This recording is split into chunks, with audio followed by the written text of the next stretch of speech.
Ahoy! And welcome to Manning Overboard. Happy Hour with Hotcakes and the Captain. A show about the good in liquid life. Where we talk about bars, bartending, and booze. She's Hotcakes. And he's the Captain. Thanks for coming aboard. Now, let's go overboard. Ahoy and welcome to Manning Overboard. Happy Hour with Hotcakes and the Captain. I am the Captain, Rich Manning, and with me as always is the lovely, beautiful, talented Heather Hotcakes. Hello. Hi, how you doing? I happen to also be your wife. Oh, yeah, she's my wife. How about that? Your wife. My wife. I mean, I never introduced you as your wife. Yes, you do. Oh, I do. It's the worst Borat impression I've ever heard. Yeah. Thank you. It wasn't even mine. I was going for like the guy from Big Lebowski. But anyway. So anyway, Hotcakes, before I further embarrass myself, what are we drinking? Okay, so we drink in honor of our guests, as always. Yes. So, for you, I have made the Penicillin, which is a riff on a pina colada and a penicillin. So we're looking at some blended scotch, some ginger syrup, some honey syrup, some pineapple juice, some lemon juice, and a little bit of Lafroig over the top. I love that. And then for What me... do you make for you? For me, because our guest happened to be on another podcast where he broke down the bijou, I have made his bougie bijou, which is chartreuse vegetal, chartreuse, sweet vermouth, Navy Strike gin, and some orange bitters. Lovely. I'd love to drink, but why don't we talk about our guest first? We can't drink until we introduce our guest. So Please let's do that, yes. So today's guest is Adam Fournier, also known as Adam George Fournier, Director of Beverage and Mixology at the acclaimed Accomplice Bar in Los Angeles. Adam stands out in the industry quite literally. I mean, he is one of the tallest bartenders that we know. You can find him in a crowd. Yeah, we often have. But his height matches his industry stature. So since moving to LA in 2009, this Erie, Pennsylvania native has had a hand in some of the city's most renowned programs and celebrated venues, like Old Lightning, the Nomad Los Angeles, and Spago, to name just a few. In 2021, Adam was also named World Class U.S. Bartender of the Year and finished in the top 5 of World Class's global category. So yeah, he's a badass. Over the years, he has earned national finalist honors for several high-level bartending competitions, including the Heaven Hills Bartender of the Year and Herradur's Legends. He has also landed a spot on the Imbibe 75 list on 2022. The locals love him too. Adam was named LA Magazine's Best Mixologist in 2024. In addition to all this, Adam oversees the Hospitality and Beverage Consultation Project Bottled and Bond LA, and is a strong advocate for mindful drinking, something that shines true in every menu he creates. And last but certainly not least, Adam is a self-professed lover of, quote, nerd stuff. So welcome, Adam, to Manning Overboard. So happy to have you on, sir. Yes. Thank you guys for having me. So what are you happy drinking, to my be good man? in the deep seas. I am in nod to dry January and my inclusion on the Imbibe 75 for my work in non-alcs. I'm actually drinking a wonderful non-alcoholic drink off of our current dry January menu called La Petite Morte. Which is a riff on a Death in the Afternoon, non-alcoholic version. I love that. Made with our own homemade absinthe, which takes a base of seedlip garden, infuses that with dried wormwood that was actually grown in my partner's garden right up the road here from Accomplice at Ocean View Farms, lemon oils, peppermint, a few other little things, and tops it up with a homemade lychee champagne. To give it that kind of like effervescent, Death in the Afternoon vibe. Huge lover of Hemingway and his words, and also a huge lover of the pun of La Petite Morte, which is a French phrase for the little death, which is an homage to the original name of the cocktail, and also a slang term for orgasm. So, cheers. As well. Cheers. Well, cheers, my like friend. you said, nerd stuff. Cheers. Nerd stuff. Love it. We are so happy to have you on today. Thank you so much for spending time with us. I'm so happy to be here. This is great. So, before we get into all this stuff, why don't you tell us a little bit about how your journey brought you to Los Angeles? I know you have a pretty great creative background. So, why don't you go into that a little bit? Yeah. So I have been in LA for, not to make myself sound old, 17 years now as of this past November.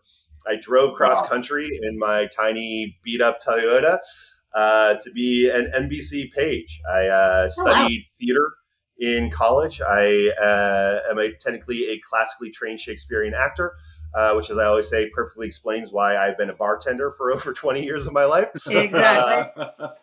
But I got involved in hospitality when I was 17 or 18. My best friend from high school had got a job waiting tables during the summer when I came back from college, and got me a job waiting tables. And immediately, it's just a family-owned restaurant back in the day in Erie, Pennsylvania. And immediately I was like, oh, the bartenders are so much cooler. Even though those were just the brothers of the owner, Right. but they got to use the 5 CDs that went in the 5 CD changer for the night. So you got to know who was there for everything.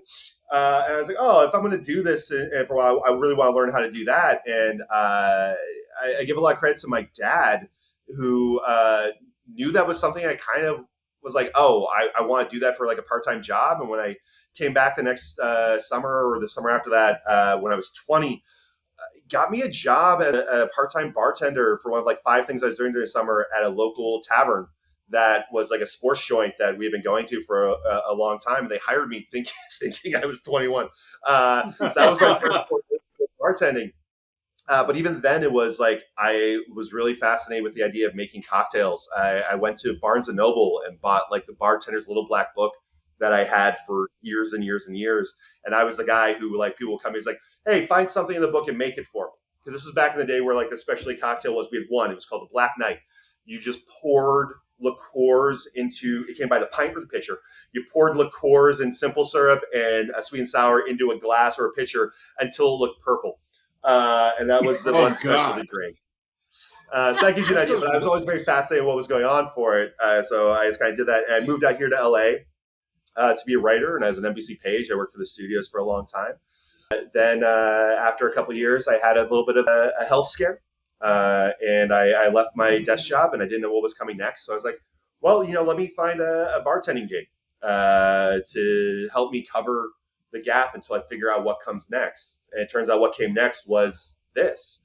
I got a job at a craft beer spot that at the height of the craft beer movement, 20 beers on draft, 20 beers in the bottle, but also had, 50, 60 whiskeys on the back bar because that was like starting to become the thing. Okay. And they were going to the farmer's market every Wednesday and just buying herbs and fruits because we're very spoiled here in California. Sure. And it was the dawn of like, hey, let's just do the farmer's market, like bartender's call.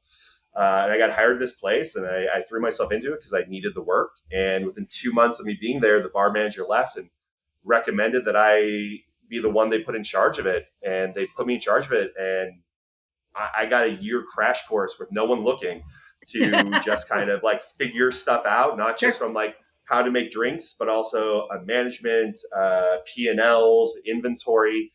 And the game had changed a lot since I had last been behind the bar. Now all of a sudden there was Bar Smarts, which I signed up for and went to. Okay. There was all these books and, Attaboy had, or Milk and Honey had happened.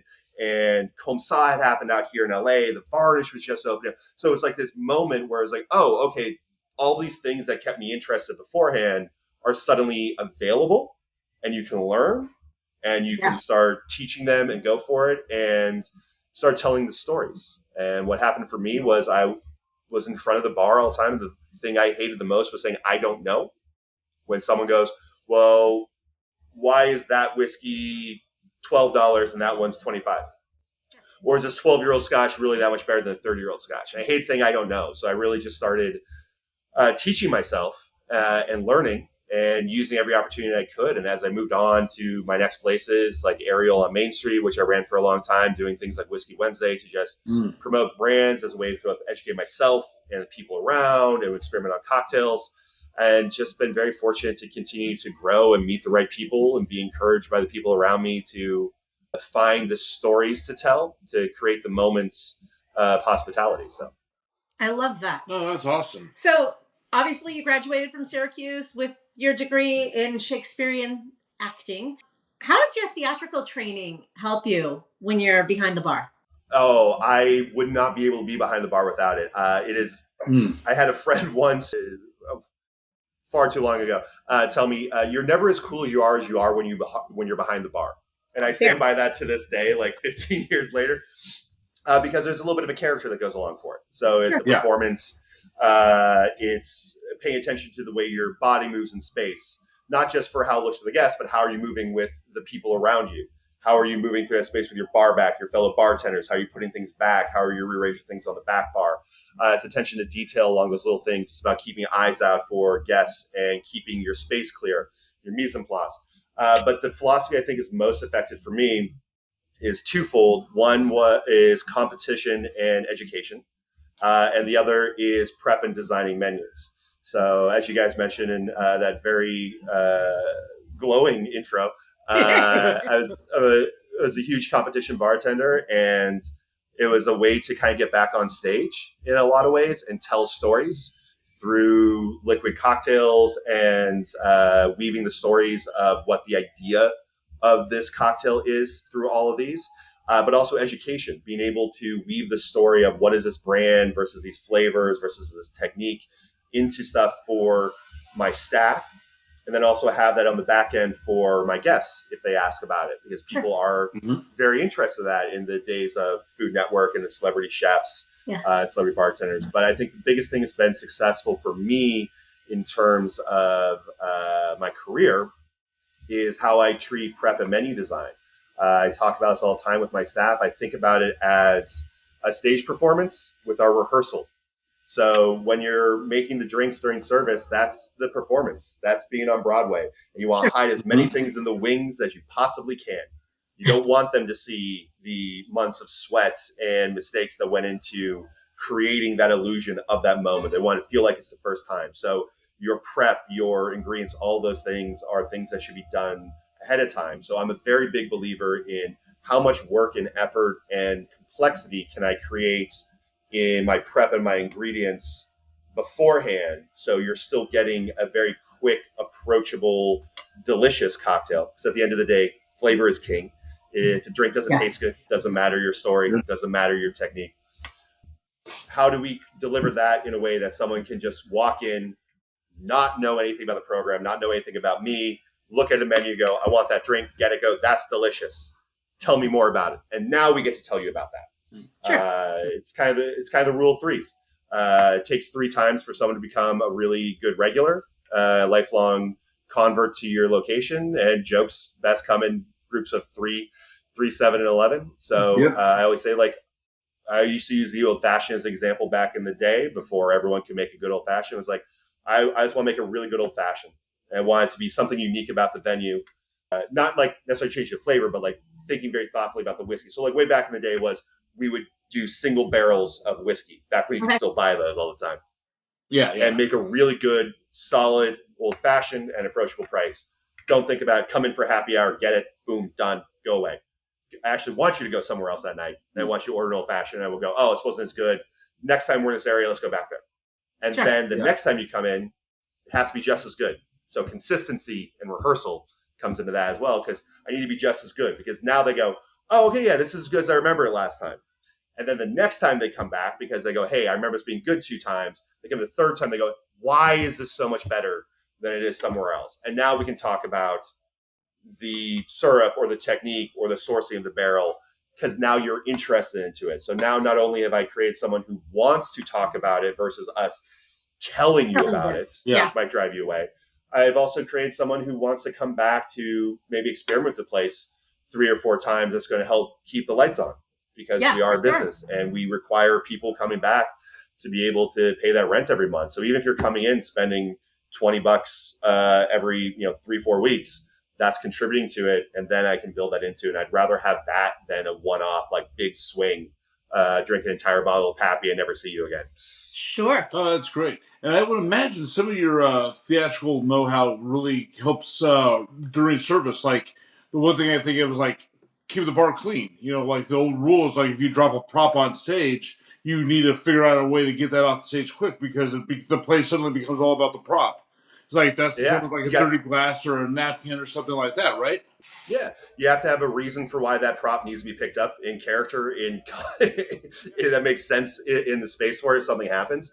and things will inevitably go wrong. And I don't think there's any better example of the adage of something will always go wrong than any regular service in any bar or restaurant ever. Yes. And it is that kind of idea, is that attention to detail in your space. I talk to my staff all the time, and I practice what I preach, where is this useful to the guest anymore? That goes for menus, glassware, napkins, anything. If it's no longer of use to them, it's actually getting in the way of them. And you should get it out of the way. Because not only does that going to make their experience better, it also creates a natural opportunity for conversation for you to ask if there's anything else that they need, or for them to interrupt themselves if they're having a conversation and say, oh, actually, I want to order more food, or can I get another drink, or can you help me with this question? Because I cannot tell you the number of bartenders, and I understand this because I get this like this myself, or servers, where it's like, I'm actually worse about it when I've waited tables and I am as a bartender, about feeling like I'm interrupting people. Sure. Yeah. And their experience, because so much of what we do is about creating that experience, that bubble of why are you with us? What are you doing here? And not wanting to break that. And there is a worry, I think, sometimes that interrupting that bubble will break their flow and be a nuisance to people, when they actually really want you to clear that out and give that opportunity for it. So it builds those natural points, just like you're talking about the drop prop. If there's an intentionality to it, doesn't need to interrupt, just a simple, may I clear something out? Oh, hey, by the way, can I get a menu back? Or can I just, it gives you all these opportunities to joke and form bonds. Like one of my favorite ones is, we invested pretty heavily in creating these really beautiful accomplice guide menus that are themed after an old school Thomas guide to historic core neighborhoods of LA. And we love them. They're beautiful. And we want guests to interact and read them. But also, if you've ever been to a bar, menus are used as coasters because wouldn't they be? We love to prolong their life as much as possible. So I try to get them off the table when people are done ordering.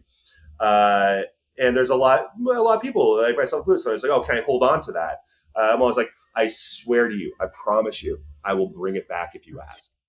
Yeah. And that's a built-in moment for levity, to break up that monotony of what that experience is, and to kind of give that idea of like, this is the vibe of what we are here in this bar. Like we're not being precious about this. We want you to know that we are going to pay attention to you. So if you have a question, we'll get you what you need. You don't need to worry that like, hey, you're never going to see us again. But of course, if you want to hold on to one of it for a while, absolutely hold on to it. But then it also leads back into that idea that I talk to my staff all the time. It's like, great, if someone wants to hold on to it, leave it for them. There's definitely a point where that's no longer useful. Like if they've got their entrees and they're not looking at food anymore, they don't need to hold on to that thing they asked for 30 minutes ago. No.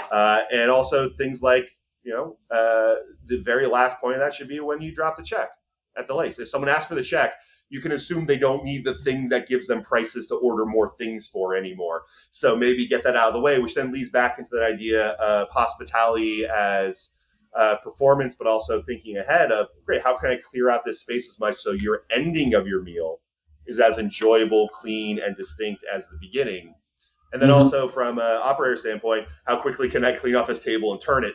If all I've got left on that table at the end of it is your water glasses and your check, I can have the busser come over, clean that, wipe it, sanitize it, reset it, and have another table down there a lot faster than if we're going, great, I've got, half my entree plates, a bunch of cocktail glasses, the menus, and all those kinds of things. Yeah. Yeah. That makes perfect sense. That totally does. Yeah, absolutely. So we talked to, I think you kind of covered this, but your menu creations, we talked about, like, when the first time we sat down at the bar that you were at previously, you had this whole beautiful menu concept that was stunning and delightful. And now you've moved over to Accomplice and you've created this incredible Thomas Guide-esque menu. For those of you who are so young, a Thomas Guide is what we used to use to get around the streets before we had phones. It's Google Maps. For the record. GPS.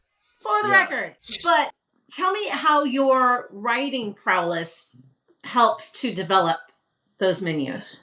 Sure. So for me, I like to tell stories. I like to have a through line, and it comes from a couple of different spaces depending on what we're talking about for the location. So with Accomplice and the Accomplice Guide, it grew out of two things. One is I've been very fortunate to work with restaurant bars for a lot of my career, which gives me a lot of access to things that a lot of just bars and cocktails bars don't. but it also means that I need to tie in the food. These cocktails cannot live independently of the food menu, even if they're not deliberately designed to pair with it. If there is a large food component going on, we really want to think about how does this cocktail menu tell the story of the kitchen as well. And that was a very big part of Spago and the Nomad, very heavy culinary disciplines. Like, how do you tell these stories of the kitchen through your liquid menu? And with Accomplice, I guess now we're going to 11 years, but it's been 10 years. I've been coming here since I was running another bar. I when it first opened, I used to live up the road. It was my local. It's very much a neighborhood bar that is also a world-class cocktail bar. In a part of Los Angeles, if you're familiar with LA, in Mar Vista, which is over by Venice, that is not known for being the concentration of like cocktail bars or hip restaurants. That's going to be on the east side of town, for the most part. So to have some place that is a neighborhood bar that is recognized not just in the city, but also has a little bit of national acclaim, that is able to do these world-class drinks and service while still being approachable and affordable. Depending on where your listeners are coming from, they might still think this is still insane. But like you guys know, for Los Angeles, the fact that our cocktails run at most $18, right?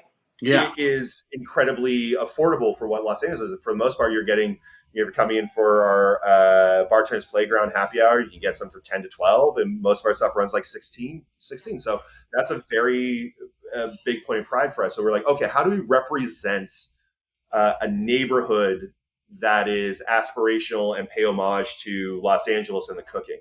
And my partner, Ria Soler, she is also a writer and brilliant, and she and I collaborate on all of our menus. And this was one of the things where, I kind of started pitching this idea. It's like, I really want to do like a neighborhood vibe. And we riffed off this for a while and came up with these, well, how do you do a neighborhood menu without it just being, hey, we name things after neighborhoods?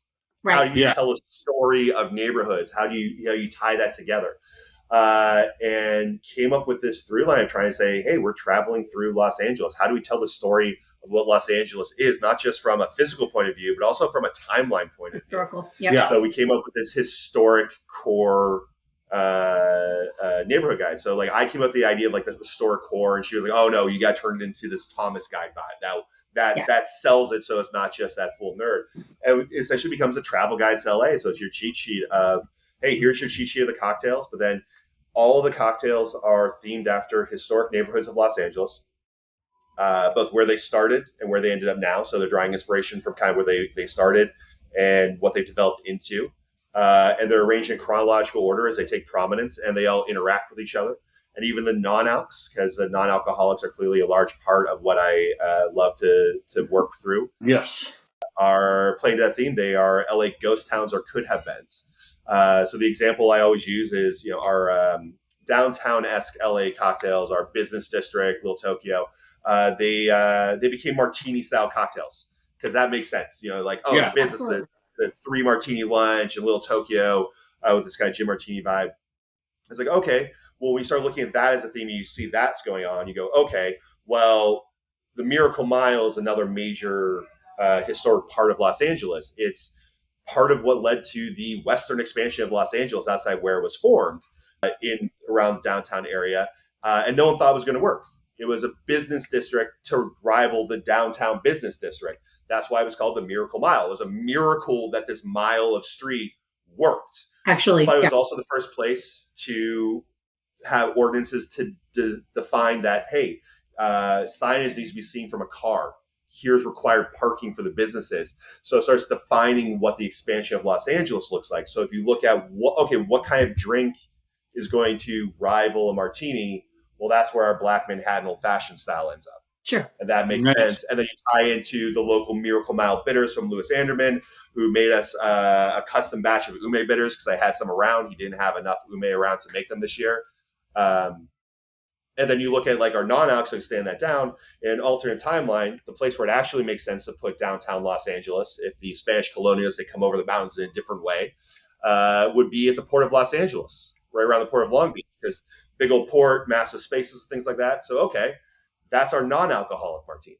Yeah. and that style of it. So they all kind of interplay with each other in those different ways. And so you just got the quick guide, like, hey, you just want to read the cocktails. Here's the ingredients. We can tell you what they're like. But then everyone gets their own page where it's like, hey, here's the ingredients. Here's a little bit of history of the space, some stylized spaces and maps of the neighborhood, and then the traveler's notes, which ties together that history to the flavor. So you get a little bit of that flavor vibe for it. So you get kind of that like ability to almost get that conversation with the bartender at your own pace, and then still go deeper if you want to. So you kind of get that ability to pick and choose your own adventure.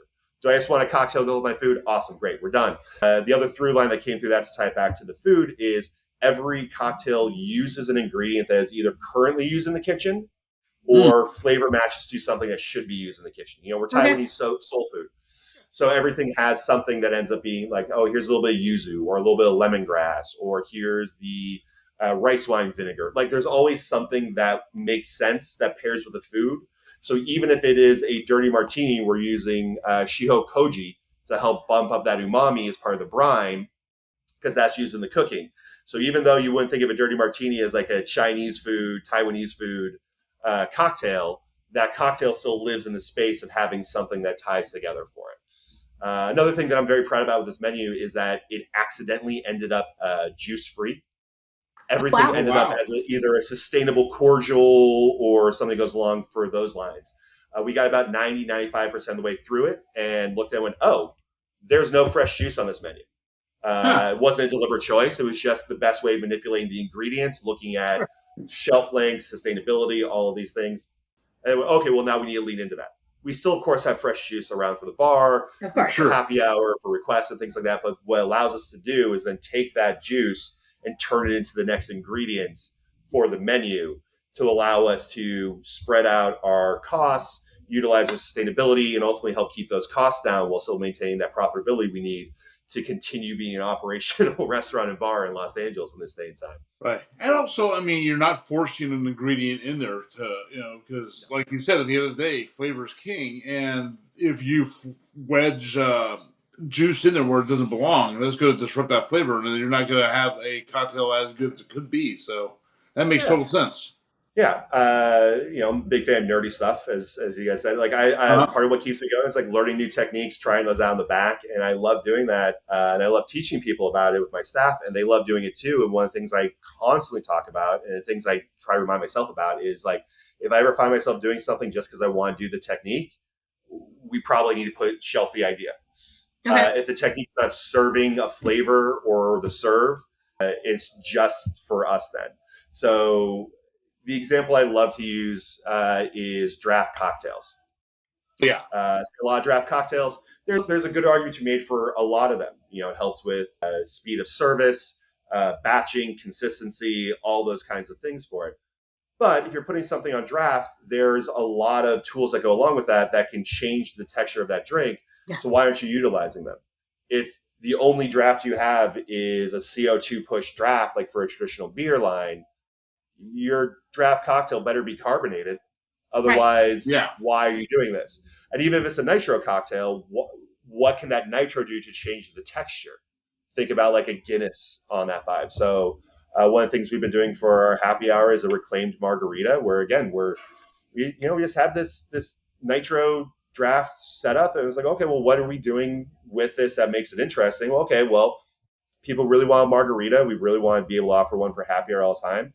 So, but also, if we're putting something on draft that's infusing with gas, we need to clarify it in some way, because otherwise that particulate gets in the way of everything.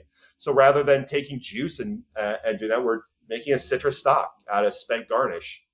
So again, we're reutilizing something. It's already clarified, and then we're putting on nitro, so it changes the texture, and you get this wonderful vibe for it. And we change up the flavor seasonality or seasonally, so it gets that. So it's thinking about the way the tool affects the final presentation versus just the tool as a tool, if that makes sense. It makes perfect sense. Absolutely. And also, every bar in Southern California worth its weight in gold should have a margarita somewhere on the menu at some point, because LA is margarita. Tequila pays the bills, baby.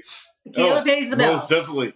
Now, obviously, even though you're not an LA native, you really are kind of an ambassador to Los Angeles, just because you're Thomas Brothers guide and you actually taking the research to really dive into the nooks and crannies of LA, which is very commendable. Obviously, you won world class US. Does winning world class US put an extra pressure on you to help define the LA bar scene? I don't. I never felt the pressure to define the LA bar scene. I always wanted to be a part of it. Okay. I love the bar scene here. I love the talent that is here. I think that the LA bar scene, this is such a it's such a funny thing to say when it's the second largest city in the country.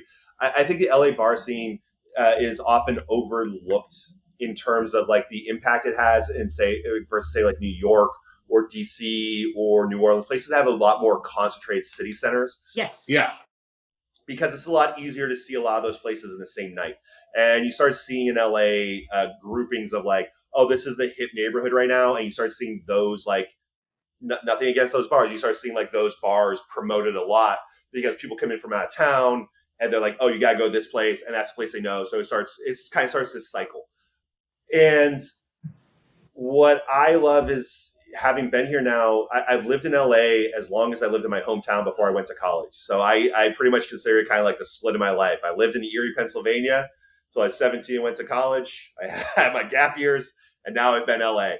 And I've just always thought about it as like, I want to be representative of what I do in the city and be a part of it and contribute more to it and be able to teach everyone that I can and share all of that. I think what World Class has done for me the most is given me a lot of opportunity to be of more service to people, to be a resource for people.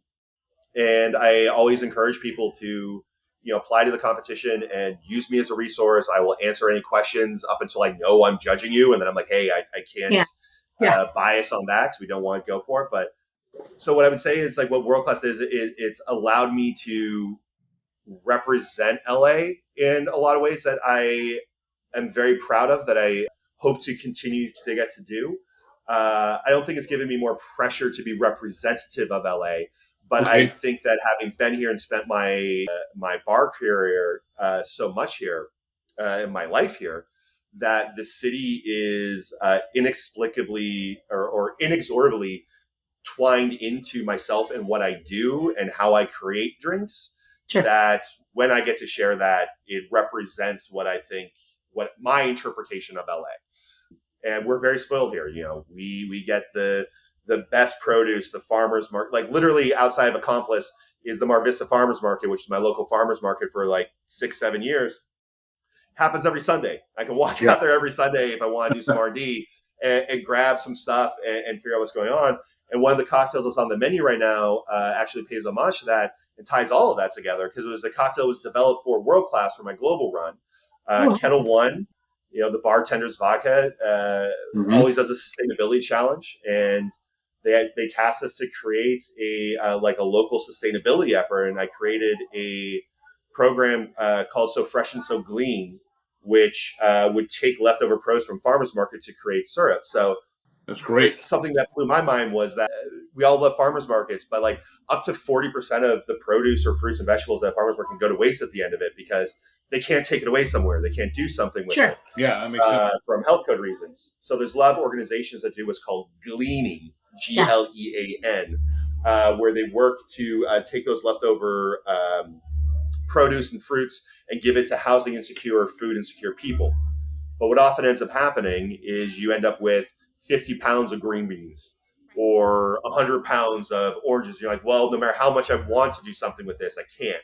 So I developed a series of cordials and syrups, depending on what you could get your hands on that week, like your green syrup, your citrus syrup, to help take some of that off of the hands of those people. So it's like the third party of the chain to help go along that you could go for it. And created, the one that I really loved is, especially because we were in the winter times, was the salted citrus mimosa vibe, which is a salted citrus cordial, sparkling wine, and Kettle One. And we put that on the menu as the Mar Vista Orchards, as a representative of, our Mar Vista neighborhood, of our bar, of our farmers market, of the history of the neighborhood, which was originally all citrus groves. And Ria and I would, our partner and I would, during lockdowns, we used to go through and forage stuff off of people's trees and make stuff, and that's where a lot of those ideas came from. So great. That's going back to that storytelling thing. It's about finding the through lines of your life and your experience to be able to apply them to it. So to tie it all together a little bit with the storytelling, we're talking about like, hey, the technique shouldn't be the reason. It should be serving the drink. But how do you tell stories? Well, the story, oftentimes you might start with the idea, but the story doesn't necessarily come to completion until you're at the end. And then you look back through and you do your editing and you go, great, because I can see all this stuff now looking back at it, I've got 20/20 hindsight, and now I get to tell you at the bar a story that sounds like I perfectly planned this from the moment I started it to the moment it hit your glass. When really it's a lot of meandering, testing, tasting, experimenting, throwing things against the wall, and finding and then also rehearsing that script with guests as they come in. Well, what are you interested? What are you not interested? What are you hearing? How do you refine this so that it lands on a Friday night versus a Tuesday night? All those little spaces that happen. I love that. So you obviously have entered a ton of competitions. You've won a bunch of competitions. But you come to us with with an acting background, which inherently has some competition vibes to it. Are you a competitive person just in general? I think you'll have to ask anyone who's played board games with me. Okay. So the answer is yes. Yes, but I'm competitive in the sense of I want to do well. Sure. I'm competing against myself. Yes. And trying to understand the rules of how something works to get something done.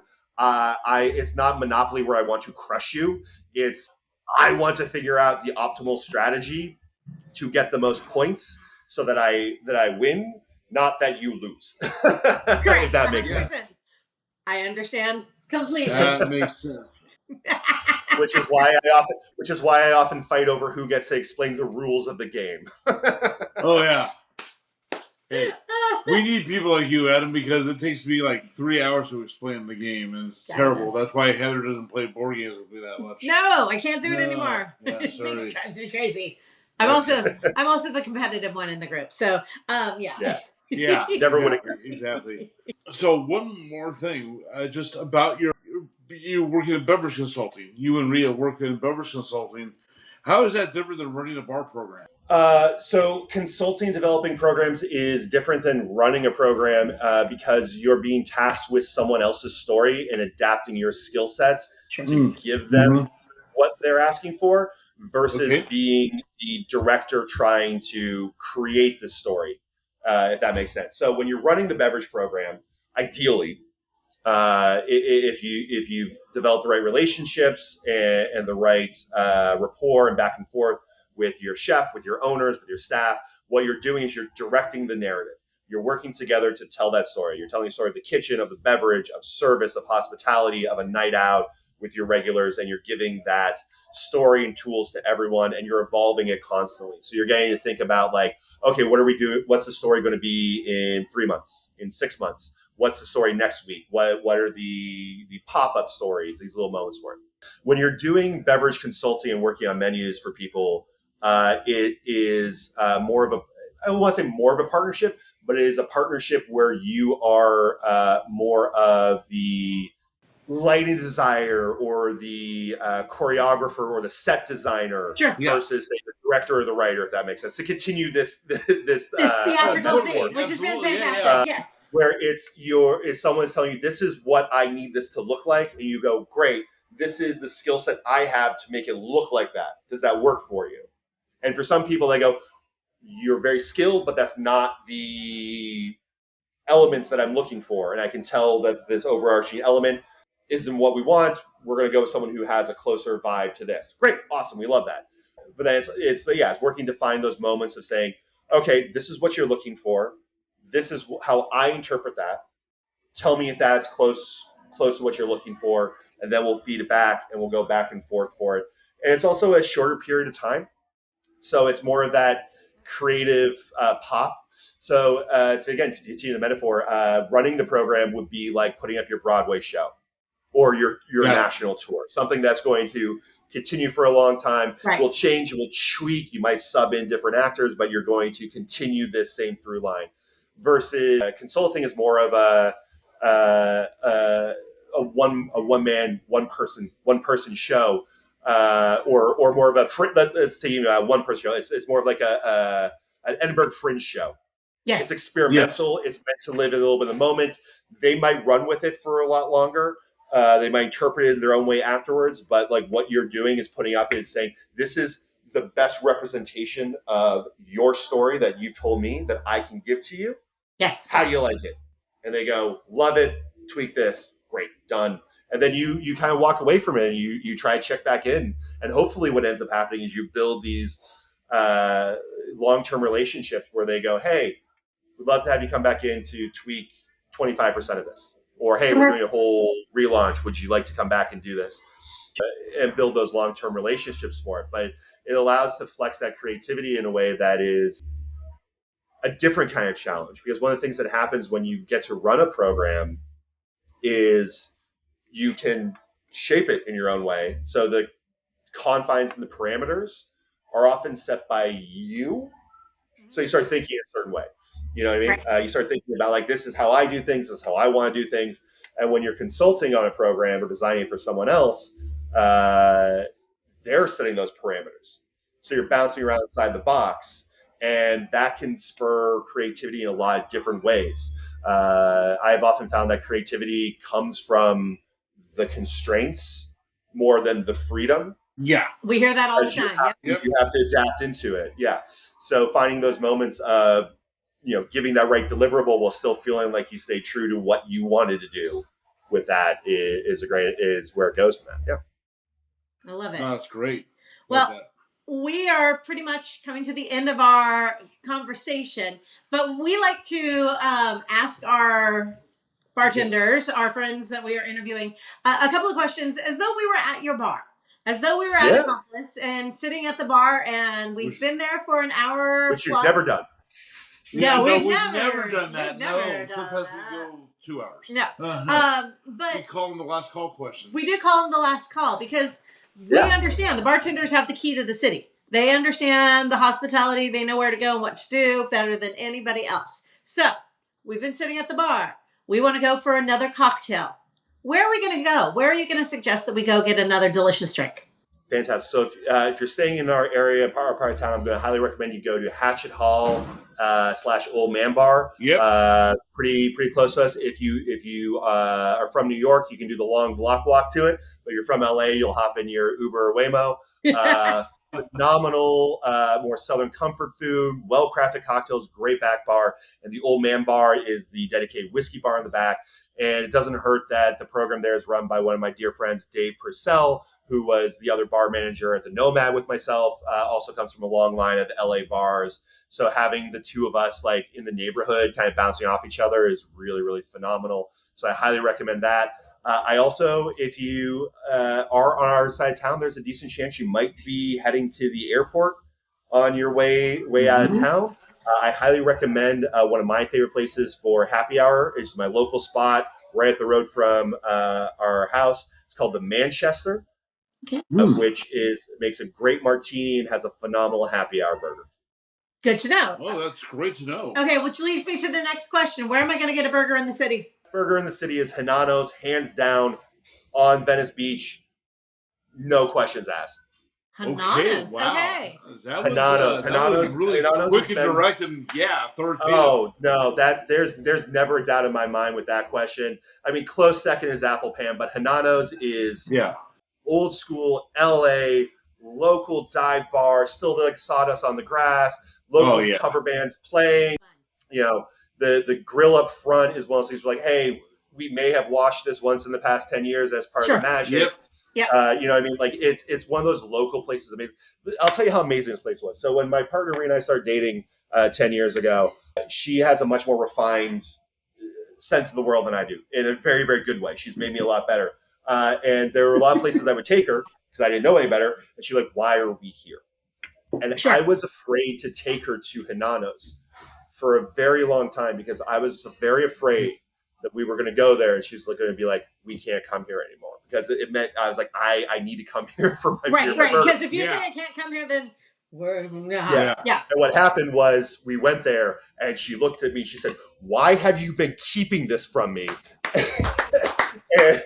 and now when we go, it's her being like, I want my like monthly, turkey burger or whatever. And we bring the dog and we sit outside and have that wonderful Sunday beach vibe for it. So, super cool. I love that. I'm sold on that. All right. Mention the beach. California is known for it. But if I have a free afternoon, what am I going to be doing in the neighborhood? In the neighborhood or in LA? Well, in LA. Let's go in LA. Yeah. Sure. Because I think there's a couple different things. I would say what you probably want to do if you've got a free afternoon in LA is you do want to pick a neighborhood. You're right. Yeah. The thing about LA is we're a bunch of little neighborhoods. And if you try to do all of it, if you're like, hey, I'm going to go see the Hollywood sign and the Venice Pier or the Santa Monica Pier and the Venice Canals, you're going to spend the entire day in the car. So find a place and you're like, hey, I want to explore this and get to know the neighborhood a little bit. If you're here in Mar Vista and Venice, I would really say you're going to walk the canals. You're going to go to Hananos.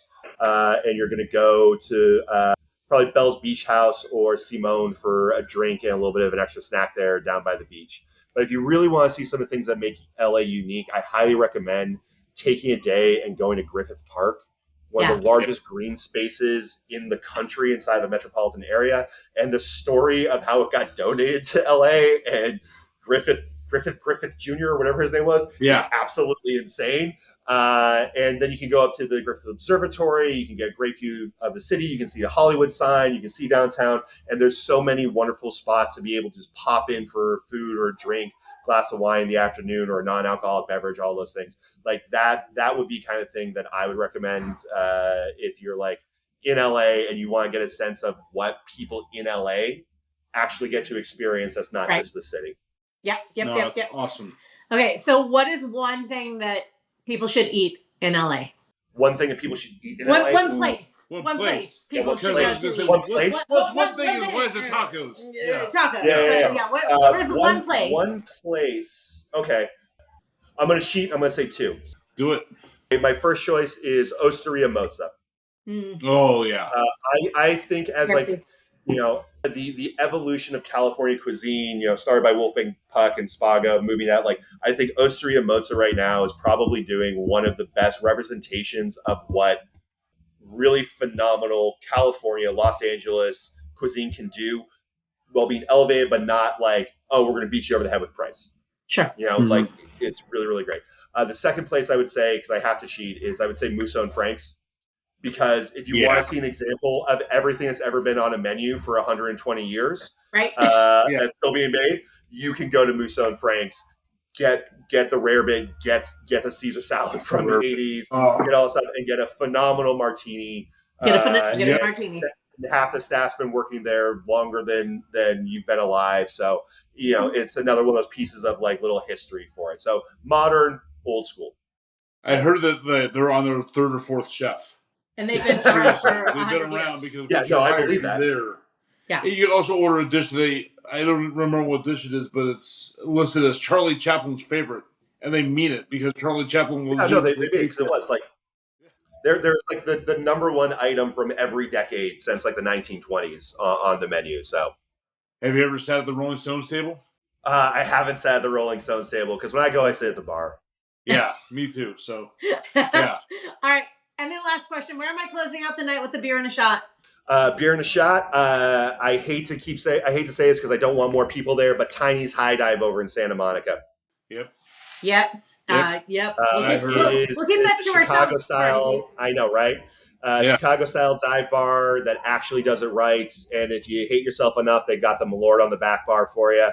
And it's one of those places that I'm so happy for them. Remember going there when they first started opening, going, this place is amazing. I was so glad to be able to be like, cool, I can hang out and chill, and now go there and be like, man, wish there were a few less people here. But it's the vibe, but like, that's a good problem to have. So it is. Yeah. No, No, so Adam, thank you so much for joining us today here on Manning Overboard. I hope you had as much fun as we did talking to you. It's always a pleasure to see you, my friend. Now, It was an absolute pleasure. Thank you guys so much for having me. absolutely. Now, if people want to find you on the socials, where should they look? Sure. So I'm on Instagram at Bottled and Bond LA. That's my Instagram. It's also my TikTok. That's where all the stuff kind of goes up for both of those these days. Working on those kinds of programs, post stuff for the bar. Also been working on some projects like we talked about the other day, working on this idea for highbrow, lowbrow, no brow. Because I come from dive bar backgrounds, but I've been very fortunate to work in very highbrow places. So working on a series of trying to work out a way to dissect the same cocktail the way you might do it in a dive or chain restaurant, the way you might do it if you were like more of a Michelin rated restaurant, and then how to do it non-alcoholic. You can also find me on my website, balledandbondla.com, where I'll do deep dives into whiskey history and cocktails and ideas in the past. And you might see me popping up across the country various times with world class for educational seminars and things like that. So. Fantastic. No, that's great. You are a delight. You're so cool, man. You're just so freaking cool, Adam. We're so thankful that... The screen just brings it out. It makes it better. Well, yeah. Well, I also have to say that I do appreciate that you were at Spago and you had a drink named after Hitchhiker's Guide to the Galaxy. So that's like... Galactic Gargle Blaster. Yeah, the more I think about it, it's like that's like the ultimate baller move. Here you are at Wolfgang Puck restaurants making a Douglas Adams reference. It's so good. Yeah. So It's just telling those stories that we were talking about. It's the decades going through. So what do you think about the future? You know, Spago been there I was there 40, 41 years. So we did the decades menu, drinks from each of the decades. Well, what's the future look like? Well, let's just get nerdy. Awesome. Very cool. Thank you so much, Adam. And remember, Party Peeps, we can be found at Manning Overboard on Instagram, or shoot us an email at manningoverboard@gmail.com for any questions or comments. Thank you so much for tuning in, and we look forward to you joining us on our next happy hour. Cheers. Cheers. Cheers, guys. Cheers, Adam. Manning Overboard, Happy Hour with Hotcakes and the Captain is produced and distributed by EatsDrinksTV. A service of the nonprofit Center for Culinary Culture, home of the cocktail collection, The Center for Culinary Culture, telling the story of food and drink, one taste at a time.